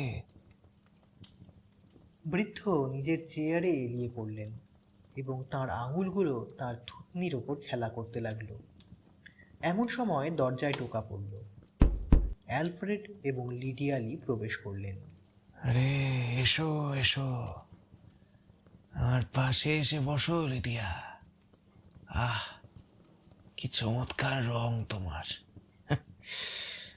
ঠান্ডায় বাইরে গিয়েছিলাম, তাই গালের চামড়া পুড়ে গেছে। অ্যালফ্রেড বলল, কেমন আছেন বাবা?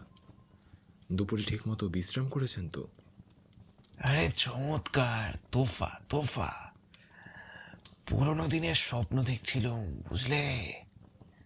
মানে এখানে এসে সমাজের একটা স্তম্ভ হিসেবে স্থায়ী হয়ে যাওয়ার আগের উন্মুক্ত যৌবনের স্বপ্ন।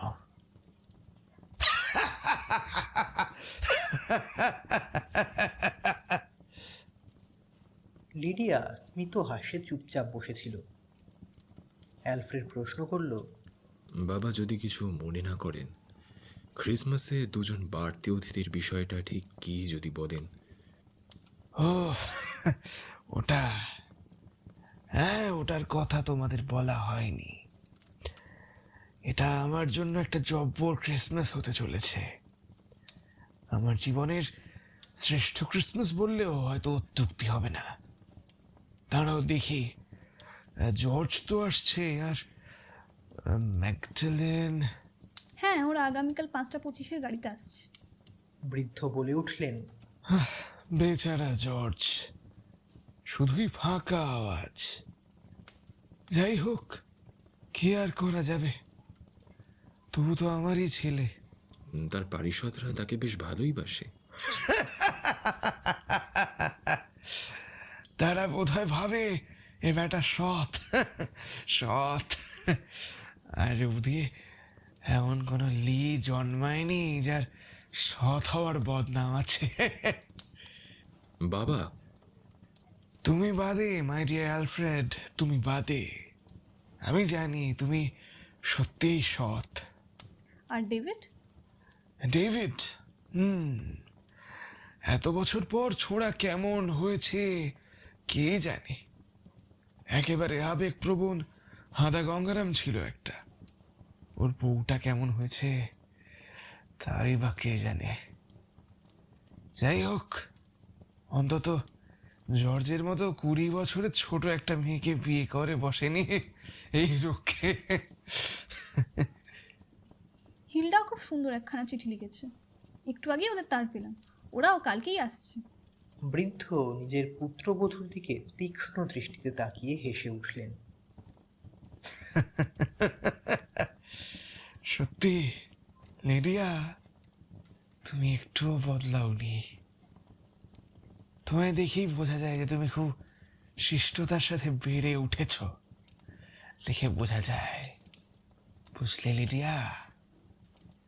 যদিও বংশ পরম্পরা খুব মজার বিষয়। তোমাদের মধ্যে শুধু একজনই আমার মতো হয়েছে। এই এত আবর্জনার মাঝে শুধু একজন। তার চোখ দুটো নিচে উঠল। চলো এবার বলো দেখি, ক্রিসমাসে কারা আসছে? 3টে সুযোগ দিচ্ছি, এবং আমি বাজি ধরতেও প্রস্তুত যে তোমরা কেউই ভাবতে পারবে না কারা এই দুজন অপরিচিত অতিথি। তিনি দুজনেরই মুখের দিকে তাকিয়ে রইলেন। অ্যালফ্রেড বলল, আচ্ছা, হরবরি বলছিল নাকি কোনো এক যুবতীর আসার কথা আছে? ওইখানে গিয়ে আটকে গিয়েছ তো? জানতাম আটকাবে। একটু পরেই ফিলার আসছে, আমি তার জন্য গাড়ি পাঠিয়ে দিয়েছি। পিলার? পিলার রেস্ট্রাভেদোস, জেনিফারের মেয়ে, আমার নাতনি। কে জানে দেখতে কেমন হয়েছে। অ্যালফ্রেড প্রায় আর্তনাদ করে উঠল। হে ঈশ্বর, বাবা আপনি আমাকে আগে কেন বলেননি? বৃদ্ধ মুচকি হাসতে লাগলেন। না, বলিনি। এটা আমি একান্তই গোপন রাখতে চেয়েছিলাম। শালটনকে দিয়ে চিঠিপত্র লিখিয়ে সবটা ঠিক করিয়েছি। অ্যালফ্রেড আহত কণ্ঠে জবাব দিল, আপনি আমাকে বললেন না এত বড় কথাটা?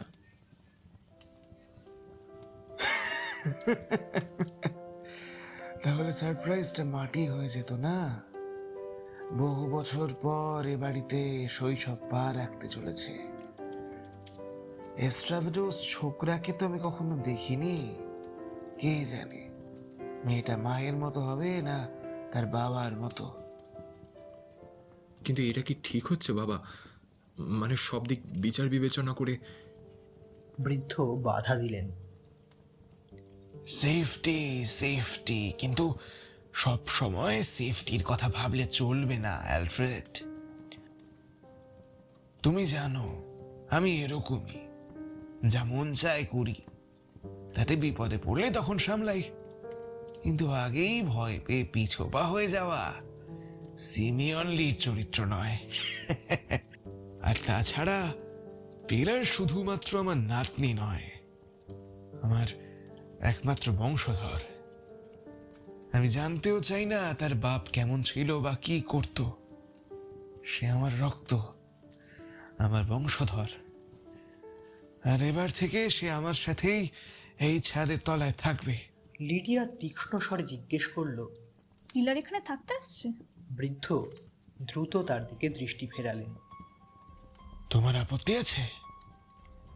লিডিয়া ঘাড় নাড়ল, হেসে জবাব দিল, আপনার বাড়ি, আপনি সেখানে কাকে আমন্ত্রণ করবেন, কাকে থাকতে দেবেন, আমি কি সেটা আপত্তি করতে পারি?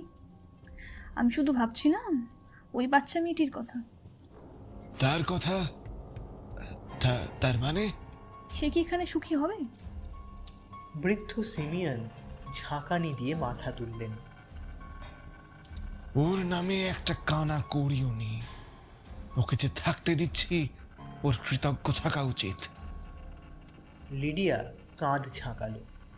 সিমিয়ন অ্যালফ্রেডের দিকে ফিরে বললেন, তাহলে দেখেছ তো, একেবারে যাকে বলে গ্র্যান্ড ক্রিসমাস।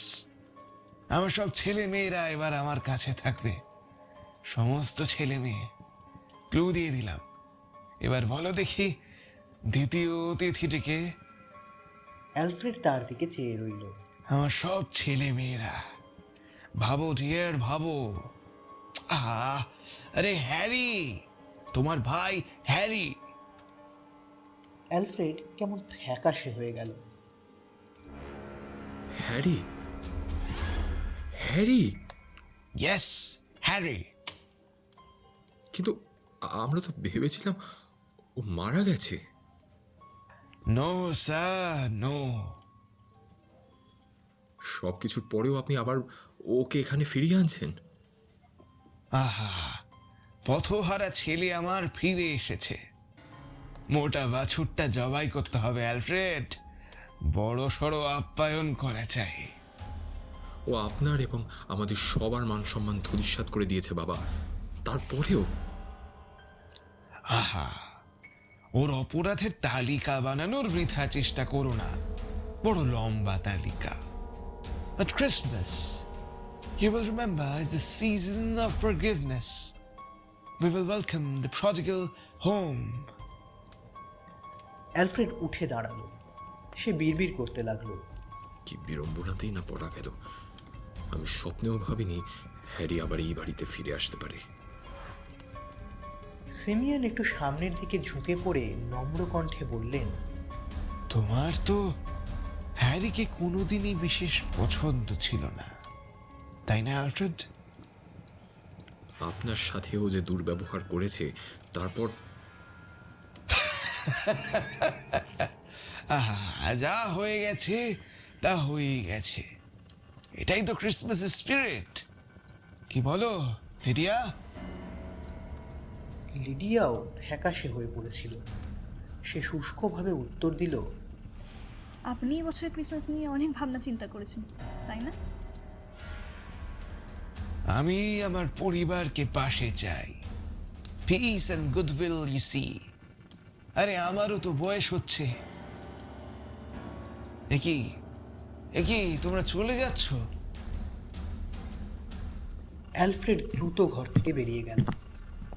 এক মুহূর্তের জন্য ইতস্তত করে লিডিয়াও সেই দিকে পা বাড়ালো। সিমিয়ন ওদের চলে যেতে দেখলেন এবং মাথা নাড়লেন। বেচারা বেশ ফাঁপড়ে পড়েছে। হ্যারির সঙ্গে ওর মোটেও বনি বনা ছিল না কোনো কালই। হ্যারি তো ওকে নিয়ে উপহাস করত, ওকে বুড়ো, মন্থর আর অবশ্যম্ভাবিক বলে। লিডিয়ার ঠোঁট দুটো ফাঁকা হলো। সে কিছু বলতে যাচ্ছিল, কিন্তু বৃদ্ধের উৎসুক হাবভাব দেখে সে নিজেকে সংযত করে নিল। সে লক্ষ্য করল যে এই সংযমে বৃদ্ধ বেশ নিরাশ হলেন। এটা লক্ষ্য করে লিডিয়া বলে উঠল, খরগোশ ও কচ্ছপের দৌড়ে শেষ পর্যন্ত জয় কিন্তু কচ্ছপেরই হয়। সব সময় কিন্তু তা হয় না মাই ডিয়ার লিডিয়া।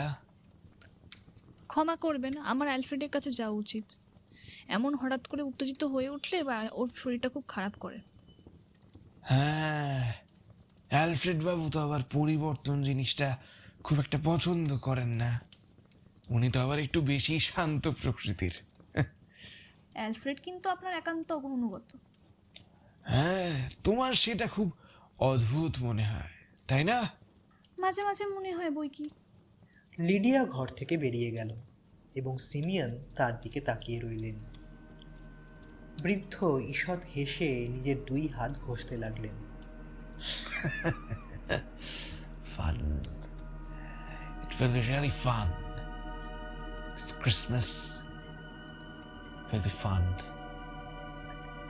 একটু কষ্ট করে তিনি সোজা হয়ে বসলেন এবং তারপর নিজের লাঠিটা তুলে নিয়ে ঘরের অন্য প্রান্তে গেলেন। ঘরের এক কোণে একটা বড় সিন্দুক ছিল।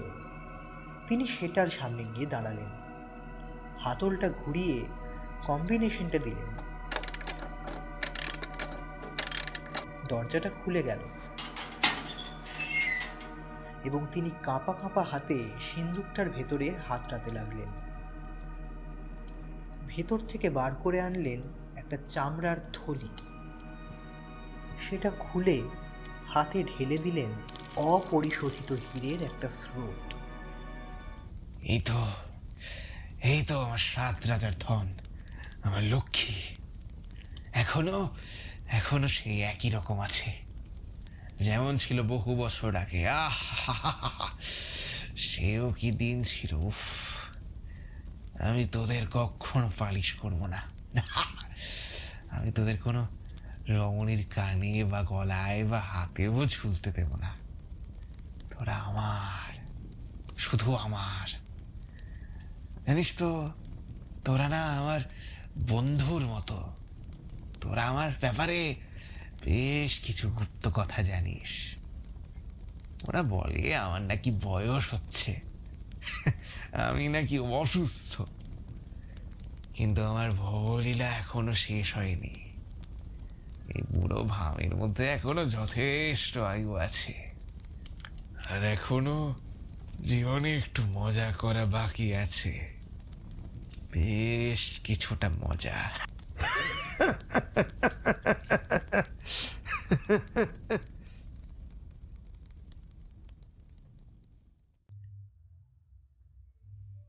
এরপর কি হবে?